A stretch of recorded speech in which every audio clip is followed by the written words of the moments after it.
Ads లేకుండా latest episodes చూడండి. Aunty hurt అయితే కనీసం మనకి ఈ ఆశ్రయం కూడా ఉండదు. అప్పుడు మీతో పాటు నేను అరవాలి. గూడు లేని అభాగ్యులమమ్మా దేవా అంటూ అడుక్కోవాలి. అవసరమా? అమ్మ ఏమి అనుకోద్దు, కానీ అన్ని నువ్వే అనుకుంటున్నావు. నీ జాతో అమాయకత్వం అర్థం కావడం లేదు. నాకు మాత్రం నీ దెబ్బకి ఎక్కడెక్కడ వండిపోతుంది. అమ్మా నీకు దండం పెడతాను, కాస్త బర్ణాలు తీసుకురా అమ్మా. ఇప్పుడే తీసుకొస్తా, ఇప్పుడే తెస్తా. మీరు టెన్షన్ పడకండి, ఆంటీ బర్నల్ తెస్తుంది. నేను చున్నీతో గాలి ఊదుతాను, మీరు కాస్త రిలాక్స్ అవ్వండి. ఏరా పిచ్చి కుక్క, ఎలా ఉందిరా మంట? తిక్క కుదిరిందా? ఇలాంటి వేడి వేడి వడ్డింపులు ఇంకా చాలా ఉన్నాయి. రోజుకో వెరైటీతో ఒళ్ళు వాచిపోయేలా తిందువు గాని. నా మెళ్ళు 3 ముళ్ళు వేశానని విర్రవీగుతున్నావేమో పిచ్చి వెదవా. ముళ్ళ కిరీటాన్ని తెచ్చుకొని తలకి తగిలించుకున్నావురా. Enjoy the pain.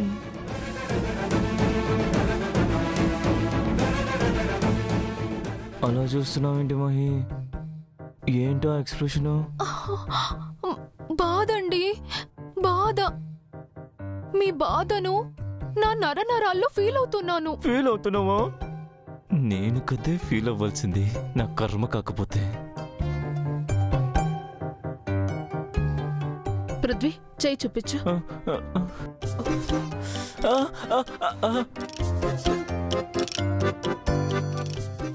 అయ్యో ఆంటీ, బర్నల్ మొత్తం ఆయనకి రాసిస్తున్నారు, మరి మీకెలా? నాకా? నాకెందుకు? నెక్స్ట్ నెంబర్ నువ్వే కదే. అదే ఆంటీ, మీకు ఇంట్లో ఎమర్జెన్సీగా అవసరం ఉంటుందేమో అని.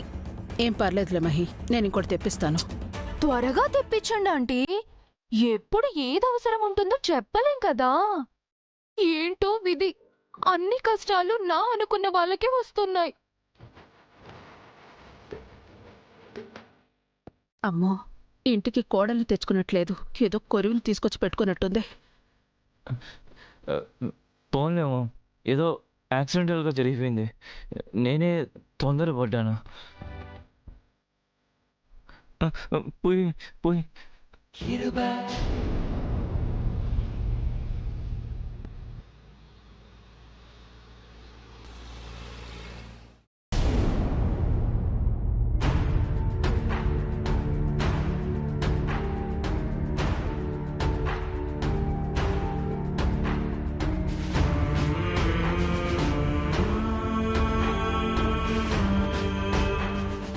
చిన్నోడా, ఏదో డీప్ థింకింగ్ లో ఉన్నట్టున్నావు.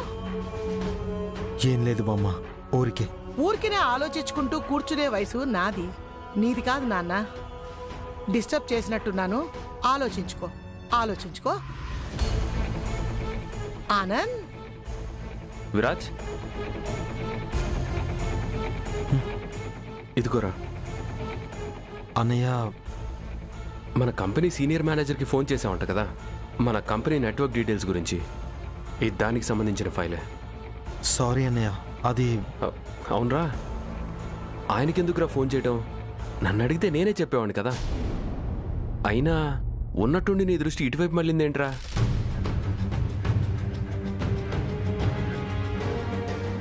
అయినా బిజినెస్ నేను చూసుకుంటున్నాను కదా, ఇప్పుడు నీకేం అవసరం వచ్చింది? అడుగుతున్నాను కదా విరాజ్, సమాధానం చెప్పు. అంటే అన్నయ్య, ఇన్నాళ్ళు కంపెనీని నువ్వు ఒక్కడవే చూసుకుంటున్నావు కదా, నేను కూడా తోడైతే నీకు హెల్ప్ఫుల్గా ఉంటుందని. విరాజ్ గ్రేట్ రా.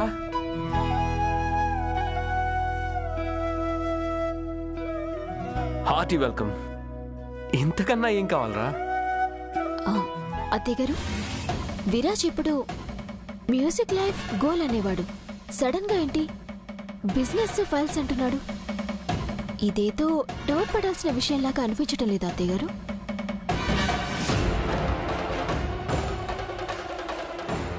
ఏది ఏమైనా మన చిన్నోడు బిజినెస్ చూసుకుంటాడు అంటే ఖచ్చితంగా ఈ ఇంట్లో శుభవార్తే. ఎప్పుడు మ్యూజిక్ ధ్యాసలో పడిపోయి బిజినెస్ పేరు చెప్తేనే చిరాకు పడి వెళ్ళిపోయేవాడివి. ఈ రోజు నువ్వే బిజినెస్ చూసుకుంటాను అంటే నాకు చాలా ఆనందంగా ఉందిరా చిన్నోడా. బామ్మా వాణ్ణి చెప్పనివ్వు.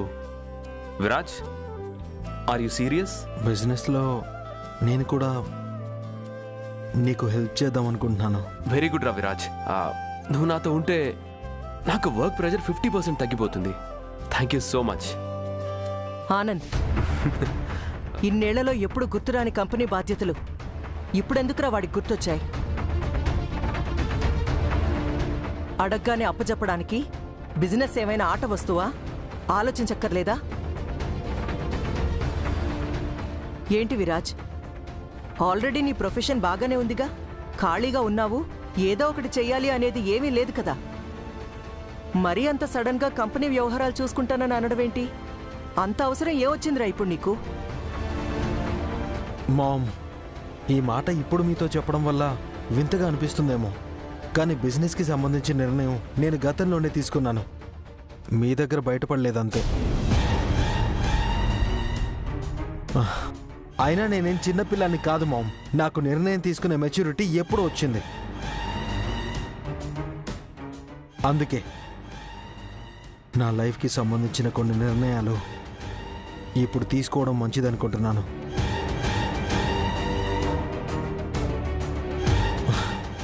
ఇదేమీ తప్పుడు ఆలోచన కాదన్న అభిప్రాయం. ఆలోచన మంచిదే కావచ్చు విరాజ్, కానీ ప్రతి అడుగుకు ఒక టైం ఉంటుంది. దాని వెనుక ఒక బలమైన కారణం కూడా ఉంటుంది. నేను నిన్ను అదే అడుగుతున్నాను. చూడు విరాజ్, ఈ కుటుంబానికి నీ జీవితానికి మేలు జరుగుతుంది అంటే నువ్వు తీసుకునే ఏ నిర్ణయానికైనా నేను అడ్డు చెప్పను. కానీ ఎవరి మేలు కోసమో తోచిన నిర్ణయాలు తీసుకుంటాను, కంపెనీ వ్యవహారాలు చూసుకుంటానంటే నేను మాత్రం ఒప్పుకోను. మామ్, అవును, ఈ మధ్య ఈవిడి విషయంలో నీ వ్యవహారం కొన్ని అనుమానాలకి తావిస్తుంది. ఇటువంటి సమయంలో నువ్వు తీసుకునే ఇలాంటి నిర్ణయాలను నేను సమర్థించలేను, అస్సలు ఒప్పుకోను.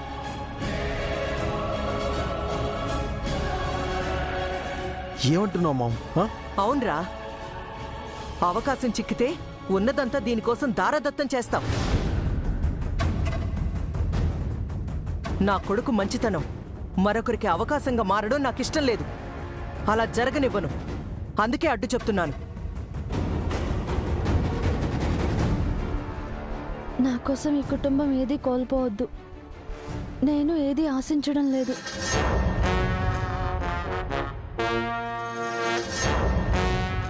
నా గురించి ఎవ్వరూ ఇంట్లో ఇబ్బంది పడాల్సిన అవసరం కూడా లేదు. ఇప్పుడు కొత్తగా మేం పడే ఇబ్బందులేమీ లేవమ్మా. ఉన్న పీడ విరగడైతే అదే చాలు. అమ్మా, ఎందుకు ప్రతి విషయాన్ని ఇలా భూతత్వంలో చూస్తూ కాంప్లికేట్ చేసి మాట్లాడడం? ఇప్పుడు విరాజ్ ఏమడిగాడని దానికి ఏదేదో డిస్కషన్ ఏంటి? విరాజ్ ప్రొఫెషనల్ లైఫ్లో బిజీగా ఉన్నా ఫ్యూచర్లో చూసుకోవాల్సింది మన బిజినెసే కదా.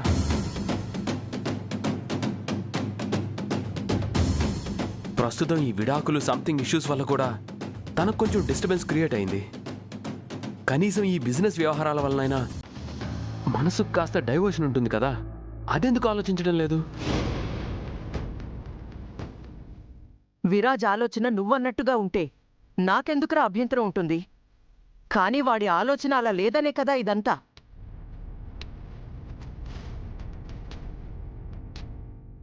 ఈవిడి గారి గురించి విరాజ్ ఏం చెయ్యాలని ప్రయత్నించినా నేను ఒప్పుకోను కాక ఒప్పుకోను.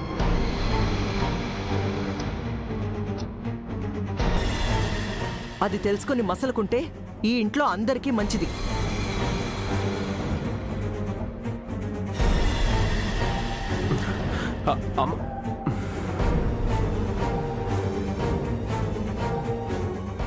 ఇది కదా అత్తయ్య గారి ఎమోషన్ అంటే.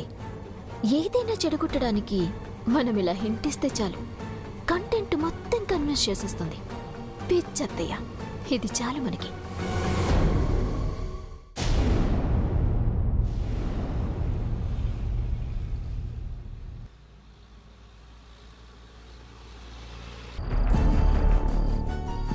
ఎవరి మేలు కోసమో తోచిన నిర్ణయాలు తీసుకుంటాను, కంపెనీ వ్యవహారాలు చూసుకుంటానంటే నేను మాత్రం ఒప్పుకోను.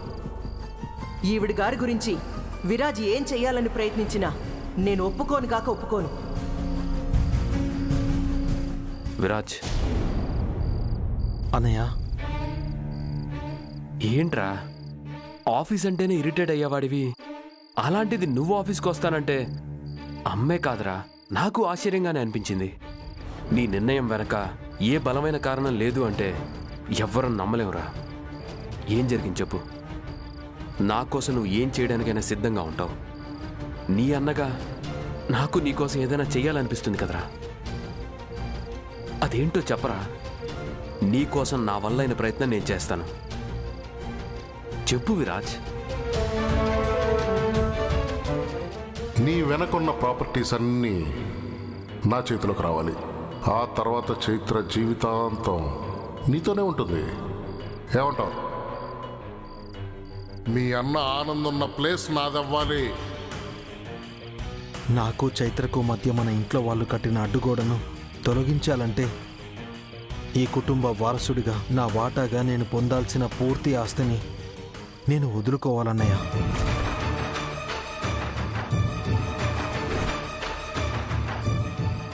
విరాజ్, ఏంట్రా నువ్వనేది? అవునన్నయ్య, చైత్రతో నేను కలిసి బతకాలంటే ఈ పని నేను చేయక తప్పదు. దానికి దీనికి ఏంట్రా సంబంధం? చూసావు కదా ఫైల్, మన కంపెనీ టర్న్ ఓవర్ కూడా చూసావు కదా. మన ఆస్తుల వివరాలు కూడా నీకు తెలియనివి కావు. వాటిలో సగం రా నీ వాటా. దాన్ని నువ్వు వదులుకోవటమా? ఎవడ్రా వాడు? విఠల్ రావు. విఠల్ రావా?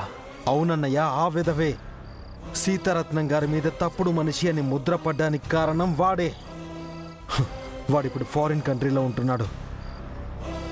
వాడితో నిజం చెప్పించాలి. చైత్ర తల్లిగారు ఏ తప్పు చేయని పవిత్రురాలు అని వాడి నోటితోనే అందరికీ చెప్పించాలి.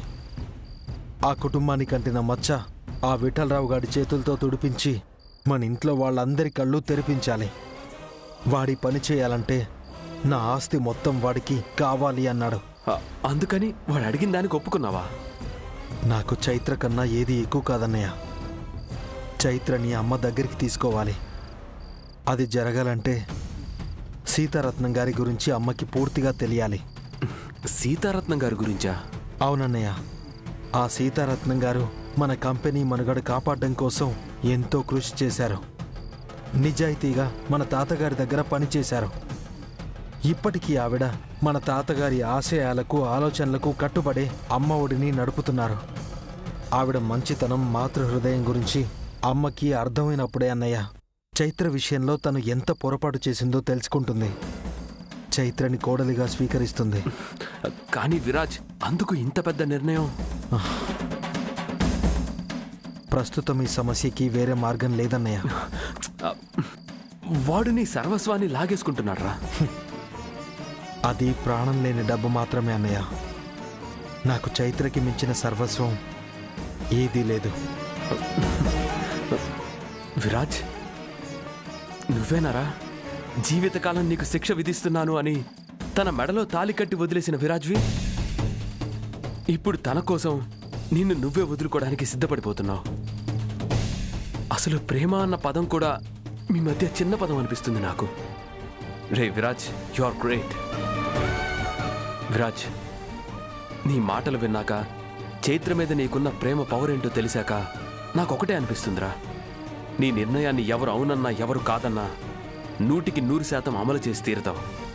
ఇందులో నాకే అనుమానం లేదు. కానీ బాధంతా ఒక్కటే. ఒక అనామకుడికి నీ ఆస్తిని దారదత్తం చేయాలనుకుంటున్నావు చూడు, అదేరా. వాడితో నిజం చెప్పించాలంటే నాకు వేరే మార్గం కనిపించట్లేదన్నయ్య. సారీ విరాజ్, లైఫ్ గురించి నీకు నాకన్నా బాగా తెలిసిన నమ్మేవాడిని నేను. నువ్వు తీసుకున్న ఈ నిర్ణయం అమలు కావాలన్నా అంత సులభంగా జరగదురా. బోర్డ్ మెంబర్స్లో ఒకటవ్వాలి. అందుకే కదా అన్నయ్య నేను కూడా ఆఫీస్లో జాయిన్ అవుతానంటున్నాను. అది జరగాలన్నా టైం పడుతుందిరా, అంత సులభం కాదు. బోర్డ్ మెంబర్స్లో హంసత్తయ్య ఉంది. ఇది ఏమాత్రం తనకి తెలిసినా మిగతా వాళ్ళెవ్వరూ దీన్ని ఆమోదించరు. మరి ఇప్పుడు ఎలా? కాకపోతే ఒకే ఒక అవకాశం ఉంది. ఏంటన్నయ్య అది? చెప్పన్నయ్య. ప్రతి ఏటా మన కంపెనీలో గ్రాండ్గా సంక్రాంతి సంబరాలు నిర్వహిస్తాం. అది నీకు తెలిసిందే కదా.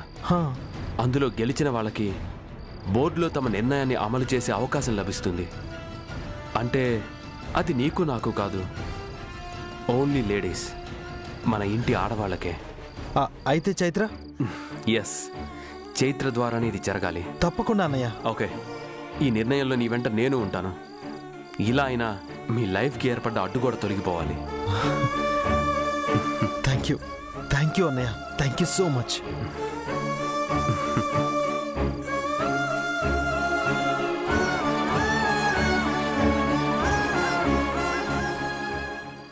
ప్రతి ఏటా మన కంపెనీలో గ్రాండ్గా సంక్రాంతి సంబరాలు నిర్వహిస్తాం. అది నీకు తెలిసిందే కదా. అందులో గెలిచిన వాళ్ళకి బోర్డులో తమ నిర్ణయాన్ని అమలు చేసే అవకాశం లభిస్తుంది. అంటే అది నీకు నాకు కాదు, ఓన్లీ లేడీస్, మన ఇంటి ఆడవాళ్ళకే.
అయ్యో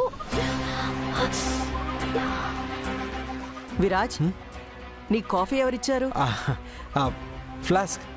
ఫ్లాస్క్లో ఉంటే పోసుకుని తాగుతున్నాను. మీకెందుకు శ్రమ అని. సరే, వెళ్ళిపోయిందిలే.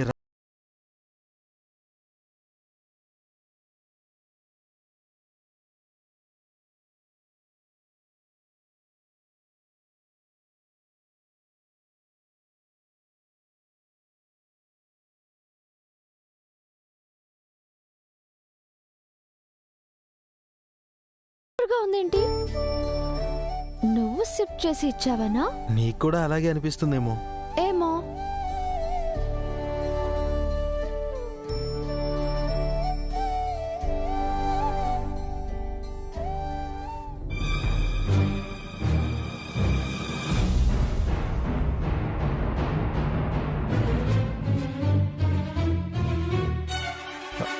మధురా,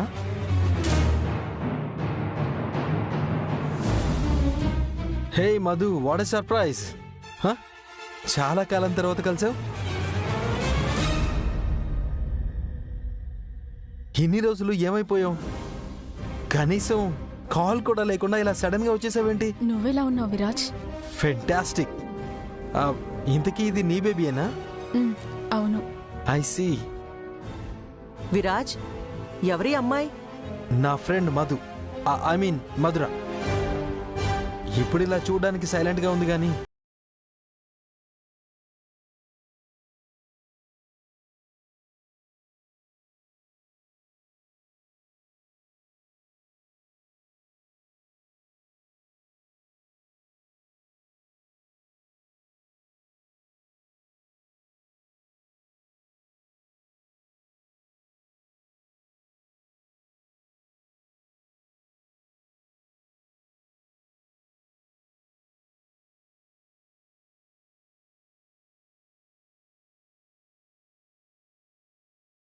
ఏమని